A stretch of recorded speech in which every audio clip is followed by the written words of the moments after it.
महीनों से जलता सुलगता एक प्रदेश, दो भागों में बंटता हुआ एक प्रदेश, एक ऐसा प्रदेश जहां के नौजवान के हाथ में कलम नहीं है, हथियार है।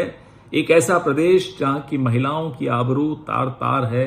वो प्रदेश आज संसद की ओर अपने टेलीविजन पे बड़े उम्मीद से देख रहा था। आज उसकी उम्मीदें प्रधानमंत्री ने चूर चूर कर दी, तोड़ दी। आज प्रधानमंत्री के एक एक शब्द में अहंकार था, घृणा थी, नफरत थी, सब कुछ था। अपने पद की मर्यादा और गरिमा का ज्ञान या आभास कतई नहीं था। अहंकार सत्ता का, देश की मौजूदा हालत पे सवाल पूछने वाले विपक्ष के प्रति नफरत कि आपकी हिम्मत कैसे होगी, आपने मुझसे सवाल पूछ लिया। क्यों साहब, हमारा तो ये राजधर्म है, हमें जनता ने विपक्ष में बैठाया इसीलिए है कि हम आपसे सवाल पूछें, और आपको सरकार में इसलिए बैठाया कि आप जवाब दें। हमसे नफरत, हमें कोस कर क्या मिल जाएगा? सीधा सीधा कहिए आपके पास जवाब नहीं है। हमारे साथ बचपन में एक साथी पढ़ता था, एग्जाम में फेल हो जाता था, लेकिन फिर भी तैश में आकर अपने माता पिता को कहता था प्रिंसिपल मेरे खिलाफ है, टीचर मेरे खिलाफ है, क्वेश्चन पेपर गलत था, कुछ ठीक नहीं है। कभी नहीं मानता था, कभी स्वीकार नहीं करता था कि मेरी तैयारी ठीक नहीं थी। आज प्रधानमंत्री ठीक उसी बालक की तरह सुनाई दी।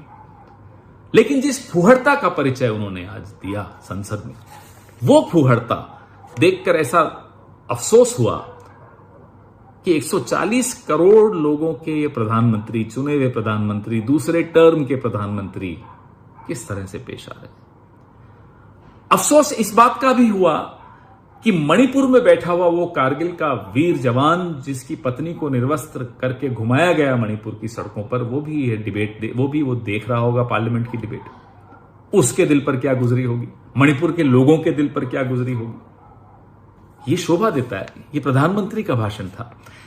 यह भाषण न मणिपुर के लिए था, न देश की जनता के लिए था। यह भाषण हार की कगार पर खड़ी हुई, टूट चुकी अपनी सेना का मनोबल बढ़ाने भर के लिए था। और अक्सर इतिहास में ये उदाहरण आपको मिलेंगे कि जब भी एक तानाशाह हार की कगार पे खड़ा होता है, वो ज्यादा आक्रामक दिखाई देता है। जब रशिया की आर्मी, सोवियत संघ की आर्मी बर्लिन में भीतर आ चुकी थी, तब भी हिटलर का प्रचार तंत्र रेडियो के माध्यम से जर्मनी की जनता को जोश दिला रहा था कि साहब हम युद्ध जीत चुके हैं। इतिहास में आपको मालूम है उसके बाद क्या हुआ। आज का भाषण प्रधानमंत्री का ठीक उसी तानाशाह जैसा। झूठ प्रधानमंत्री बोले, संसद के भीतर खड़े होकर बोले तो बहुत अफसोस होता है। एक झूठ ऐसा जो इस देश के एक शहीद प्रधानमंत्री के विषय में आज दूसरी बार दोहराया जा रहा है। पहली बार इन्होंने 2019 की एक चुनाव की रैली में कहा था। उस झूठ को उस वक्त के flag officer commanding in chief southern naval command के एडमिरल रामदास ने उसी वक्त 9 मई 2019 को नकार दिया था, साबित कर दिया था कि प्रधानमंत्री झूठे हैं। लेकिन आज वो झूठ संसद में फिर दोहराया गया। दूसरा झूठ, मिजोरम में IIMC बनाया। अरे आपने नहीं बनाया, 2011 में उद्घाटन हो गया था उसका, यूपीए की सरकार थी। फला आइलैंड श्रीलंका को दे दिया। सिक्किम का विलय किसने कराया नहीं बताएंगे। बांग्लादेश किसने आजाद कराया नहीं बताएंगे।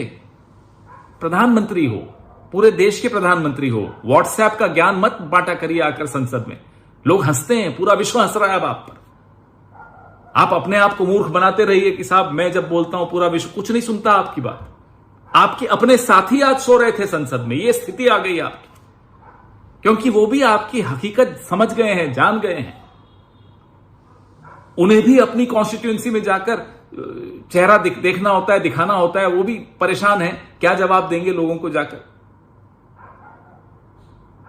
अपनी चिंता नहीं होगी आपको, फकीर हूं, झोला उठा के चलिए, उनकी तो चिंता कीजिए। और इस देश ने कोई पाप नहीं किया है, आपको 2 बार जिताया है। इस देश की किस्मत इतनी खराब नहीं हो सकती कि ऐसा प्रधानमंत्री मिले। भगवान से, ऊपर वाले से एक प्रार्थना है, इस देश को बचाइए इस तरह के प्रधानमंत्री से। कोई गलती हो गई हमसे तो क्षमा कर दीजिए, लेकिन ऐसा प्रधानमंत्री फिर मत दीजिए।